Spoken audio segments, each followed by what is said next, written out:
Yeah, and I feel like, I don't know, I'm kind of annoyed at myself. Like I feel like I've almost missed out on like 17 previous years of like being angry at things I should have been angry at, and I've just not been. Big cities, small towns, at least several genders. Safe spaces.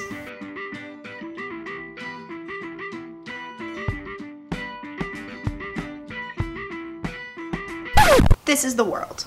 Well, this is a piece of paper representing the world sitting on my floor, which is sitting on the world. We've been on this earth for 200,000 years, and yet nothing makes us more heated in this 21st century than the issue of social justice. Why is the idea of supporting one another in all our amazing complexity so controversial these days? Conservatives claim it's because of safe spaces in our universities. Safe spaces. Safe spaces. Safe spaces. Safe space. No more safe spaces. But are universities the hub of liberal indoctrination the right so accuses them of being? Or are they a natural melting pot of learning and ideas? Are feminists incapable of listening to debate? One intrepid American decides to find out. My name's Katrina, I'm 21 and I'm from Glasgow. My name is Megan. I'm from Aberdeen in Scotland.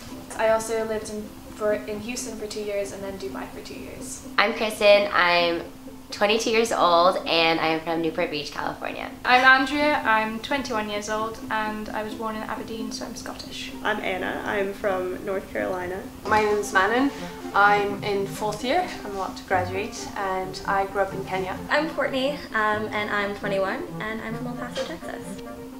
The University of St. Andrews is known for being one of the most international in the world. Students from every corner of the globe come here to study. I asked some female and non-binary friends about their experiences with gender, discrimination, and of course, debate. Let's start off with an easy one, shall we? How do you feel about the gender binary? I think the gender binary is a construct of society, but also is, some people find it important in their own gender identity, so it's reasonable for that, but also doesn't really exist.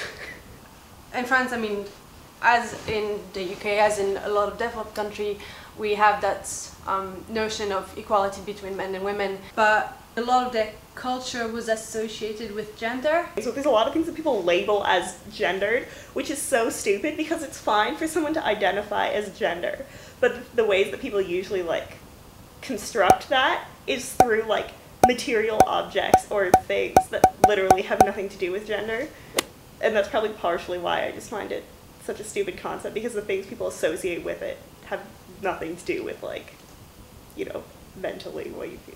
I feel like the general population doesn't mean to be like insulting by thinking in those terms. It's just the way that society is constructed.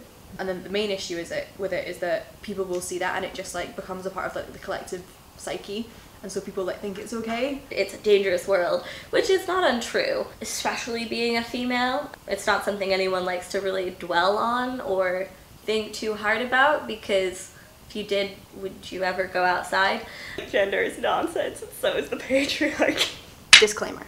Pretty much everyone who attends St. Andrews is speaking from some level of privilege. Whether it be gender, ethnicity, class, or health, there are a lot of societal factors that affect how you got where you did.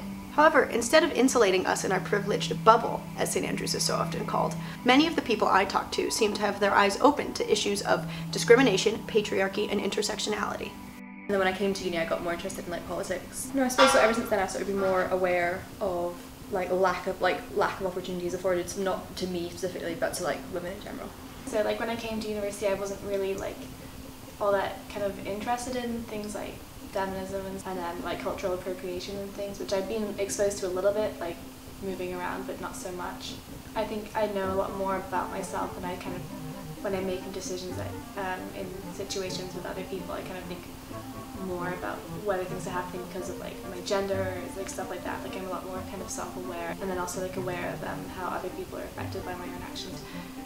I don't think I personally realised I was experiencing it until university, which is when like I grew up and realised that it was everywhere, and just being completely oblivious to it growing up. Nice for me, but kind of amazing that I didn't notice. Coming here has definitely improved my outlook on the world, I think.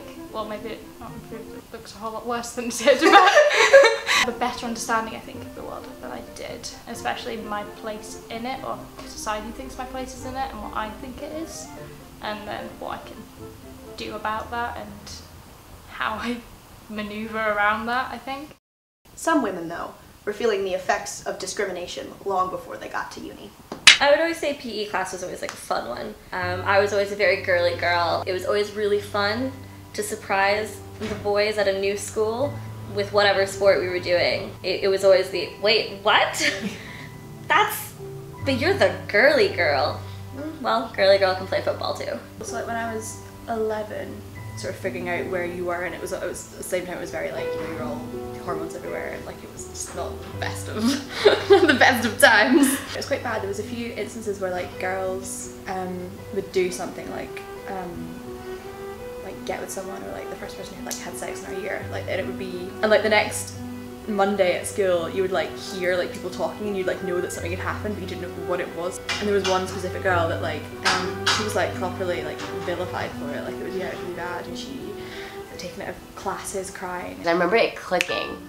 Actually, that'd be middle school, I think. Guys in class will get called on upon, and like it kind of makes girls kind of shut down. You can see those patterns. So like for example in tutorials, it's normally the guys that are making up things, especially like Americans, like they'll be speaking very loud. If I had stayed in a Southern California school, for example, I think I would be a totally different person. I probably, obviously like in this little Asian stereotype, which was very generic. It was like, all Asians are like this. And I'm like, no, we're not. But at the same time, I don't think I would have gotten that perception unless I left again. I remember as a girl coming back from the airport and I had to take a taxi. I was maybe 16 or 17. The taxi driver asked me, oh, where's your husband? I said, don't have a husband, I'm only 16, 17. And he said, oh, what about your father? Is your father letting you travel all alone like this? Women shouldn't be allowed to travel alone.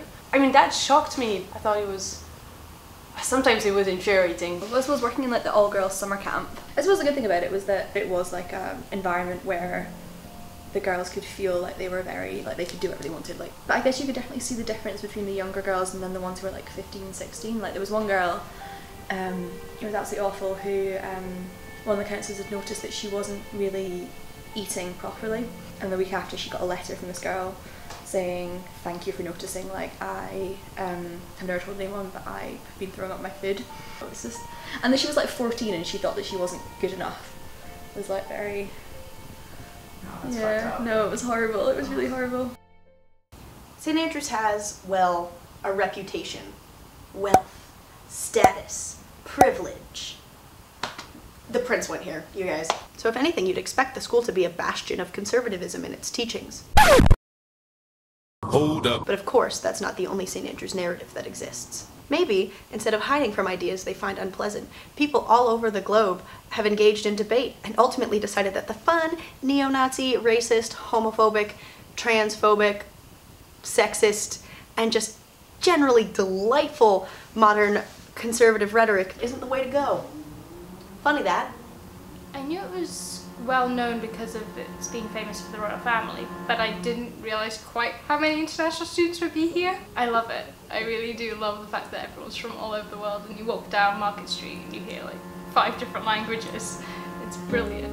I think my worldview has broadened a lot because I've met many people from all over across the world, and if they question sometimes what I think and I question what they think, and it creates interesting conversations, and it kind of just makes me think, okay, maybe what we think is not always right. Meeting all these different people from all over the world, travelling to different places, I would say definitely, and just like becoming a more critical person. Like, so you can read the newspaper and think, oh no, hold on, I don't agree with that, or like that's an opinion that I don't think is valid, or like they're coming from this angle, when why do you come from this angle, sort of thing. And I'm like, wow, there's so much more that you can learn about the world, and it's not just about what the US has been involved with. So I think it just continuously changes you, learning about new things, meeting new people. It gives you a different perspective on the world, and how a lot of time your perspective is wrong, and meeting new people makes it just that bit more right.